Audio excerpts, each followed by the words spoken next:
আরে ভাই, যেটার মালিক আল্লাহ সেটা কি অন্য কেউ দেওয়ার ক্ষমতা রাখে? রাখে না। তাহলে কি দাঁড়ালো? নির্বাচনের আগেই একটি দল এই দিব ওই দিব বলছে, টিকিট দিব বলছে না?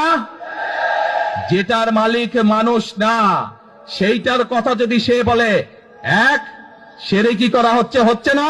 আসেন আসেন, দৌড় দৌড় দৌড় দৌড়, তাড়াতাড়ি, এই আজান দিবে এখন, দৌড় দৌড়, তাড়াতাড়ি তাড়াতাড়ি তাড়াতাড়ি আসেন। আসসালামু আলাইকুম, কি নাম আপনার? এটিএম হেলাল। ওই এইদিকে বলেন, এদিকে। এটিএম হেলাল, বাড়ি কই? সুনামগঞ্জ। বাড়ি সুনামগঞ্জ। সুনামগঞ্জ কোথায়? শান্তিগঞ্জ। এই সুনামগঞ্জের মানুষ আছে এখানে?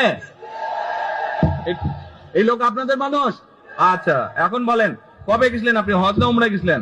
উমরাতে গেছি 16তে, হজে গেছি 17তে। হজ মারাতে গেছেন 16তে, হজে গেছেন 17। এখন আমাকে বলেন, আপনি তো উমরা হজ করে এসেছেন, যে মাইকের সামনে দাঁড়ান, আপনি কাবা শরীফে গেছেন।